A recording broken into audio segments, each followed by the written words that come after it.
بچے بھوکے ہیں، 2 دن سے کچھ نہیں کھایا، تھوڑا بریانی شاپر میں ڈال کے دے دو۔ مجھے اس پر بہت غصہ آیا اور اسے 100 باتیں سنا ڈالی۔ وہ روتی ہوئی گھر چلی گئی۔ دیگیں بانٹ کر جب میں گھر پہنچی تو روح فنا ہو گئی۔ گھر سے ہر طرف دھواں اٹھ رہا تھا جبکہ میرے بچے اندر تھے۔ آج میں بہت زیادہ خوش تھی۔ میں نے بہت بڑے لنگر کا انتظام کیا تھا جو میں مزار پر جا کر وہاں بانٹنی تھی۔ ہمارے محلے میں آئے روز کوئی نہ کوئی کھانے کا اہتمام کرتا اور مزار پر لے جا کر وہاں پر بیٹھے غریبوں فقیروں کو کھلا کے ان کی واہ واہ سمیٹتا اور دعائیں لیتا۔ یہ ایک رسم چل نکلی تھی۔ اب ہر کوئی ایک دوسرے کی دیکھا دیکھی ایسا کر رہا تھا تاکہ ان کا نام ہو۔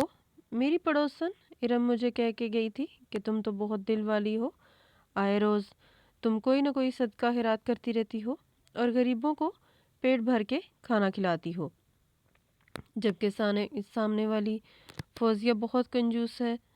وہ مزار پر بھی کھانا نہیں بانٹتی، کہتی ہے کہ رشتہ داروں کو پہلا حق ہے۔ مزار پر تو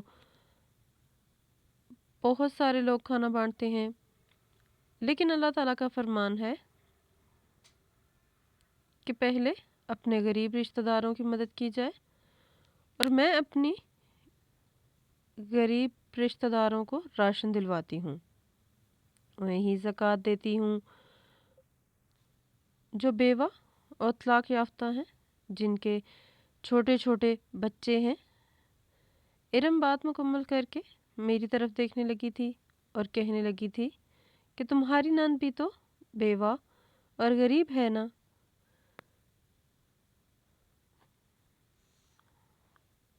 تو میں نے منہ بنا لیا۔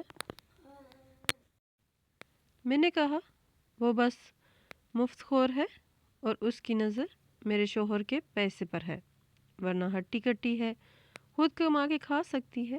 اس کے شوہر نے بھی تو اتنا کمایا تھا، وہ سب اس نے کہاں کیا؟ وہ سب چھپا کے اور دبا کے بیٹھی ہوئی ہے اور دنیا کے سامنے دکھا رہی ہے کہ میں بہت غریب ہوں اور میرے پاس کچھ نہیں، اور میرے بھائی اور بھابھی میری مدد نہیں کرتے۔ اور یہ فوزیہ کی تو تم بات ہی نہ کرو، یہ دیتی کسی کو کچھ نہیں ہے، بس سب کے سامنے ایسے دکھاتی ہے جیسے وہ کوئی پارسا اور نیک عورت ہے۔ کیا رشتہ دار خود اپنا بوجھ نہیں اٹھا سکتے؟ یہ بس نصیحتیں کرتی رہتی ہے سب کو۔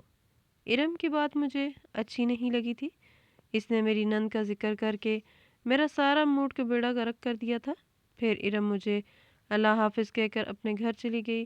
اس کا گھر ادھر قریب ہی تھا اور غصہ تو مجھے فوزیہ پر بھی آیا تھا جو گھر بیٹھے سب کو درس دیتی تھی۔ ایک بار اس نے مجھ سے بھی کہا تھا کہ تم اتنا صدقہ خیرات کرتی ہو، پہلے اس کو دو جو مستحق ہے، اور تمہارے بھائی کی بہن ہے، اس کے چھوٹے سے بچے ہیں۔ تب میں نے اسے کہہ دیا تھا کہ یہ نصیحتیں مجھے مت کرنا، اور مجھے پتہ ہے کیا صحیح ہے اور کیا غلط ہے، مجھے کیا کرنا چاہیے کیا نہیں کرنا چاہیے۔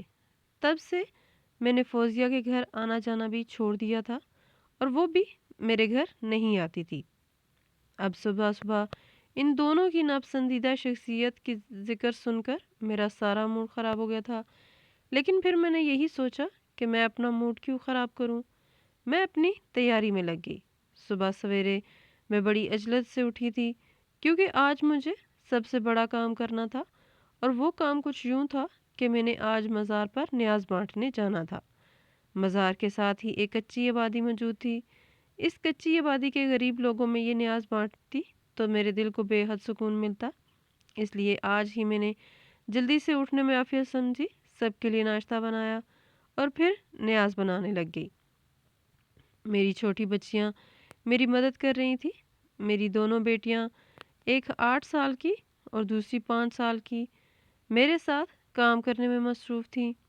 اپنے چھوٹے چھوٹے ہاتھوں سے کبھی مجھے کوئی چیز اٹھا کر دیتی تو کبھی کوئی چیز اٹھا کر دیتی۔ میں نے بڑے سے پتیلے میں نیاز کے لیے بریانی بنائی اور پھر ابھی میں نیاز بنا کر جانے کے لیے واپس مڑی ہی تھی کہ دروازے پر دستک ہوئی۔ میں نے چھوٹی بیٹی کو کہا کہ جاؤ اور جا کر دیکھو کہ دروازے پر کون ہے۔ یاد رکھنا، دروازے پر پہلے آواز دینا کہ کون ہے، اور پھر مجھے آ کر بتانا۔ اگر دروازہ کھولنا ہوا تو میں تمہیں بتاؤں گی۔ کیونکہ پہلے ہی ارم موڈ خراب کر کے گئی تھی۔ میری بیٹی نے میری اطاعت کی اور اس نے ویسے ہی جا کر دروازے پر پوچھا کہ کون، اور پھر جب وہ واپس آئی تو کہنے لگی امی پھپھو آئی ہے، کہہ رہی ہے دروازہ کھولو۔ لیکن اس بات پر میرا منہ بن گیا تھا۔ میں نے دیکھا پھر آ گئی ہے وہ بھکارن، اسے پھر کسی نہ کسی چیز کی ضرورت ہوگی اور وہ پھر کچھ نہ کچھ مانگنے آئی ہوگی۔ بالکل دروازہ نہیں کھولنا، بس اب جانے کی بھی ضرورت نہیں، خود ہی واپس چلی جائے گی۔ لیکن کافی دیر گزر جانے کے بعد بھی جب وہ دروازہ بجاتی رہی تو آخر کار چاروں نہ چار مجھے دروازہ کھولنا ہی پڑا۔ میں نے دروازہ کھولا اور وہیں دروازے پر کھڑے کھڑے اس سے کہا، جی بی بی اب کیا ہے، کیا کرنے آئی ہو میرے پاس؟ میں نے بڑے ہی غصے سے کہا تو وہ بیچاری ذرا مدھم سی پڑ گئی۔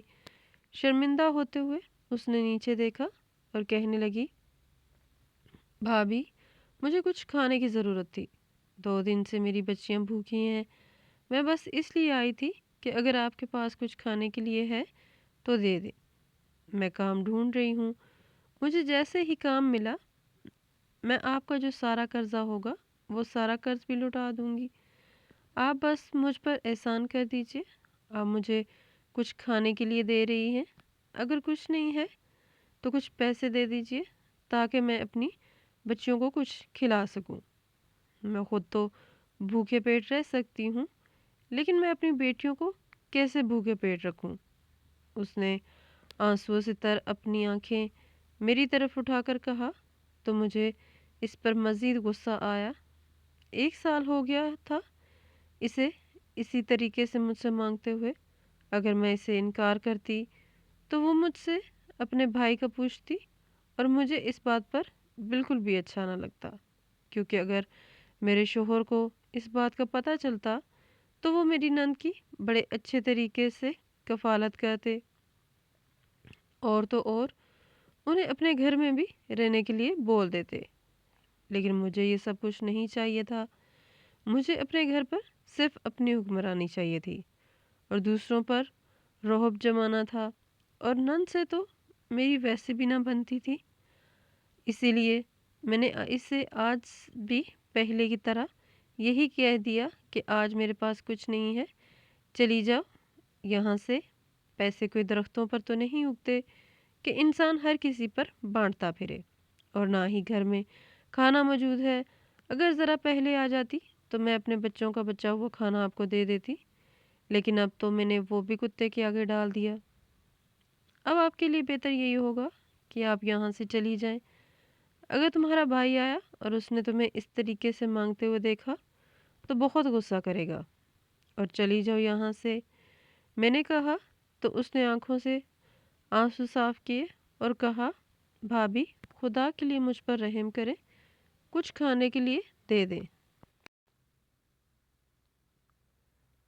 مجھے تو ابھی بھی آپ کے گھر سے بریانی کی خوشبو آ رہی ہے، تھوڑی سی بس 1 پلیٹ ہی میری بچیوں کو دے دیں، میں کچھ نہ کھاؤں گی، بس اپنی بچیوں کو کھلاؤں گی۔ لیکن اس پر مجھے مزید غصہ آیا اور میں نے اسے ایک دم سے دھکا دیا تو وہ دیوار سے جا لگی۔ اس کی بیٹیاں اسے سنبھالتے ہوئے اس کی طرف بڑھی، وہ بھی چھوٹی چھوٹی میری بچیوں کی طرح ہی تھی، لیکن مجھے ان پر ذرا بھی رحم نہ آیا۔ جب میں نے دیکھا کہ وہ چلی گئی ہے تو میں نے دیگ اٹھائی اور پھر اسے گاڑی میں رکھ کر میں مزار کی طرف چل دی، اور مجھے دل میں خیال آیا کہ میری نند بڑی خوددار بنتی ہے، اگر ایسے ہی بھوک نے پریشان کیا ہوا ہے تو مزار پر بیٹیوں کو لے کر کیوں نہیں بیٹھ جاتی، وہاں پر ان کو کھانا ملے گا۔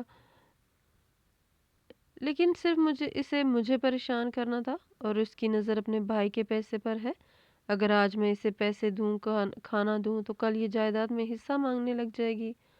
حالانکہ یہ سب میرے شوہر کی محنت کی کمائی تھی، میرا سسر تو کچھ چھوڑ کر نہیں گیا تھا، میرا شوہر مجھے کہتا تھا کہ عورت کی برکت سے رزق آتا ہے، اور تم میرے لیے بہت خوش قسمت ثابت ہوئی ہو، تمہاری برکت سے مجھے یہ سب حاصل ہوا۔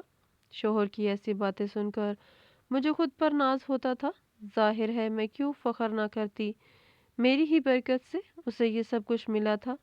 میرا شوہر بہت مصروف رہتا تھا، لیکن اکثر وہ اپنی بہن کے بارے میں فکر مند رہتا تھا اور مجھ سے اس کی خیریت دریافت کرتا رہتا تھا، اور میں اسے تسلی دیتی تھی کہ میں آپ کی بہن کو ہر ماہ اچھی رقم دے دیتی ہوں، جس سے ان کا گزر سفر اچھے سے ہو جاتا ہے۔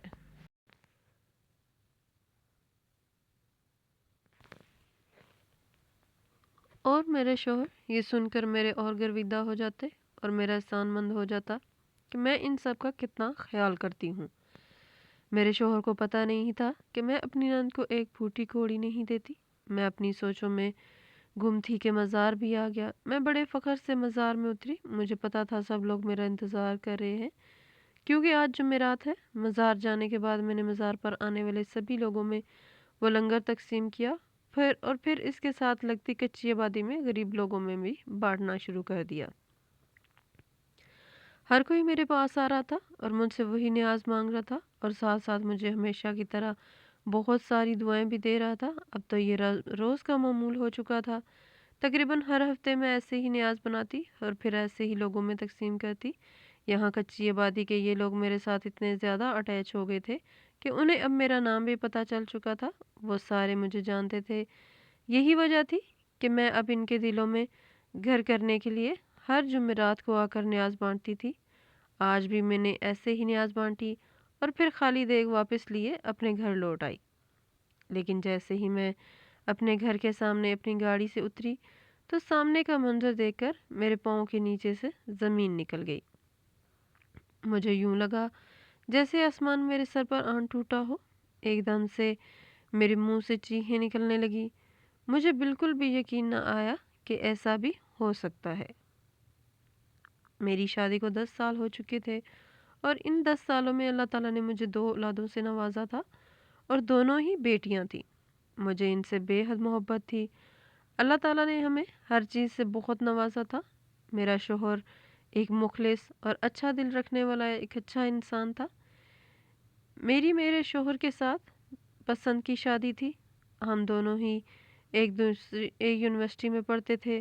ایک یونیورسٹی میں پڑھنے کی وجہ سے ہم دونوں ایک دوسرے کے بہت قریب آ گئے تھے، اور کچھ ہی عرصے میں ہم دوست، اور دوست سے محبت، اور پھر محبت سے ہم دونوں ایک ساتھ رہنے کی قسمیں کھانے لگے۔ ہم دونوں نے یونیورسٹی ختم کرتے ہی اپنے گھروں میں بات چلانا شروع کر دی تھی، اور خدا کا کرنا یوں ہوا کہ میرے والدین بھی اس رشتے کے لیے مان گئے تھے، کیونکہ میں اپنے والدین کی اکلوتی تھی، اور پھر اس کے بعد میرے شوہر کے والدین بھی مان گئے تھے۔ ان کے والدین میں صرف ان کی والدہ ہی شامل تھی، اور اس کے ساتھ ہی ان کی بہنیں بھی تھیں۔ ان کی والدہ یہ چاہتی تھی کہ میرا بیٹا اور بیٹی دونوں ہی ایک ساتھ بیاہے جائیں، اور وہ اپنے بیٹے کے ساتھ ساتھ اپنی بیٹی کا رشتہ بھی ڈھونڈ رہی تھی۔ خدا کا کرنا یوں ہوا کہ ہماری منگنی ہوئی تو میری نند کا بھی رشتہ مل گیا، اور پھر اس کی بھی منگنی ہو گئی، اور پھر منگنی کے ٹھیک 1 مہینے بعد اس کی اور میری دونوں کی شادی ہو گئی۔ پھر اس 1 مہینے کی تیاری کے بعد ہم دونوں کی شادی رکھ دی گئی۔ شادی بڑے دھوم دھام سے ہوئی۔ پھر میری نند اور میں ہم دونوں اپنے اپنے گھروں میں خوشحال زندگی گزارنے لگی۔ میں ایسی زندگی پا کر بے حد خوش تھی، جس میں ایک اچھے سسرال کے ساتھ ساتھ ایک مخلص شوہر کا ساتھ ہونے کے ساتھ ساتھ ہر چیز بے انتہا ہونے کی وجہ سے بھی میں بے حد خوش تھی۔ ماں باپ کے گھر میں زیادہ پرسکون مجھے اپنا یہ گھر لگا تھا، اور میری زندگی بہت پرسکون تھی۔ زندگی چلتے چلتے یوں ہوا کہ میں ایک بچے کی ماں بن گئی، اور اسی طریقے سے ہی میری نند بھی ایک بچے کی ماں بن گئی۔ ہم دونوں خوش تھی، لیکن جب بھی وہ ہمارے گھر آتی، جانے کیوں مجھے بالکل بھی اچھا نہ لگتا، کیونکہ میرے شوہر کی اکلوتی بہن تھی، اور وہ اس سے بے حد محبت کرتا تھا۔ اس کے ساتھ ساتھ میری ساس بھی اس سے بے حد محبت کرتی تھی۔ جب بھی وہ آتی، سارے لوگ اسی کی دیکھ بھال میں لگ جاتے۔ مجھے یوں لگتا جیسے سب لوگ مجھے اگنور کر رہے ہیں، اور یہ بات مجھے بالکل اچھی نہ لگتی تھی۔ میں بس چاہتی تھی کہ کسی طریقے سے یہ ہمارے گھر نہ آئے۔ بچہ ہونے کے کچھ عرصے بعد ہی میری ساس کو فالج ہوا اور پھر اسی مرض میں ہی وہ اس دنیا سے رخصت ہو گئی۔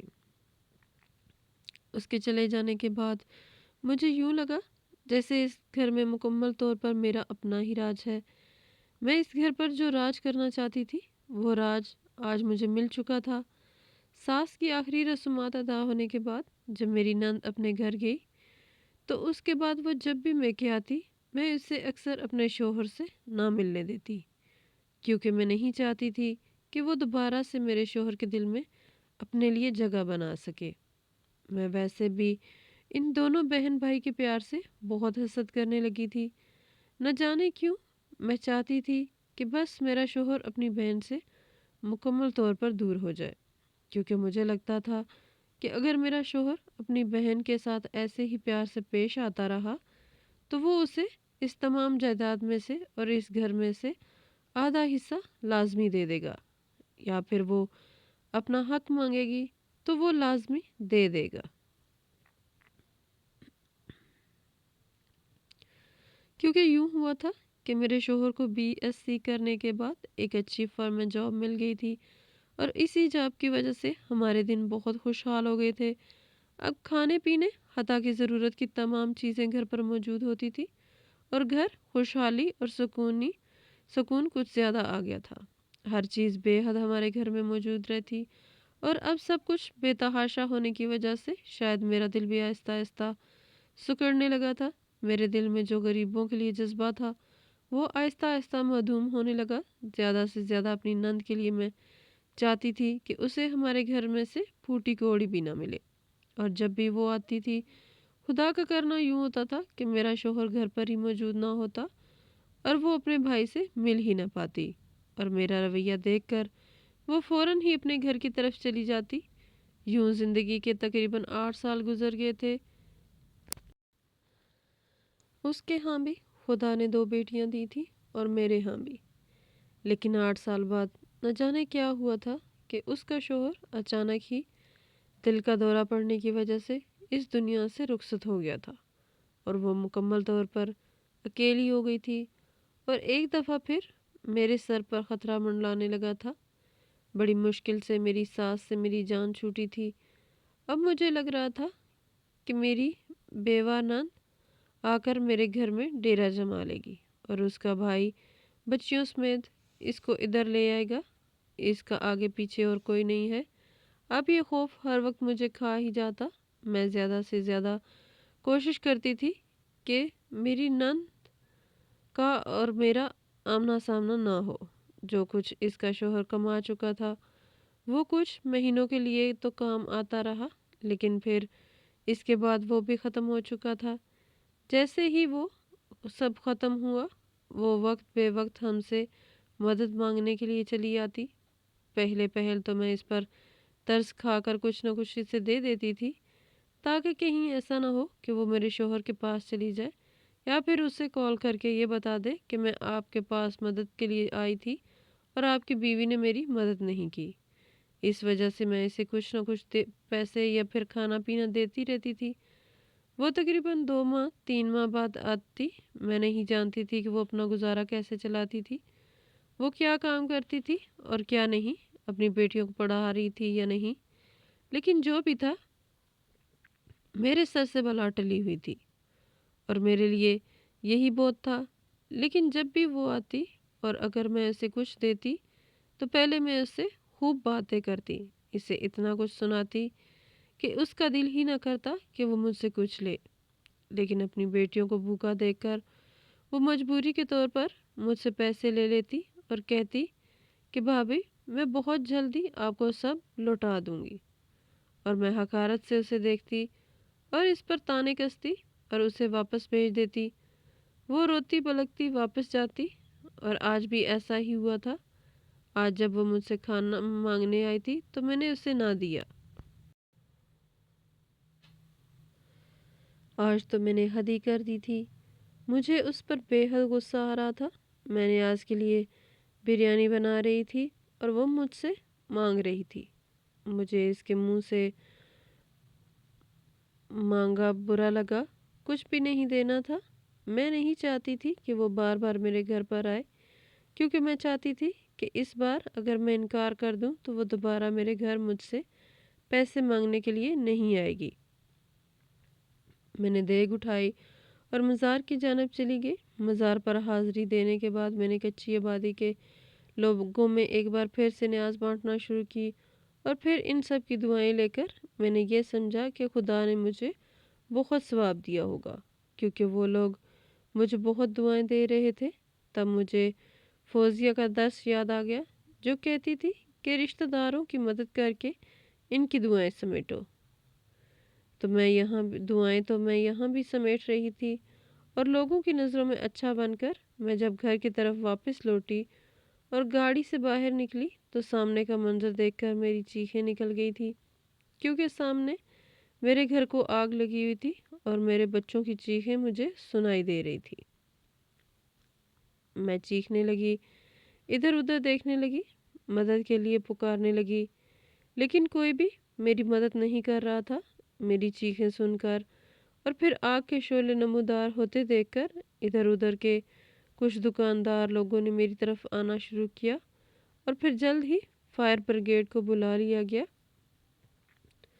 میرے گھر میں لگی آگ کے شعلے بلند ہو رہے تھے، یوں لگ رہا تھا جیسے سارے گھر کو لپیٹ میں لے رہی ہے، اور مجھے اپنے بچوں کی فکر ستائے رہی تھی۔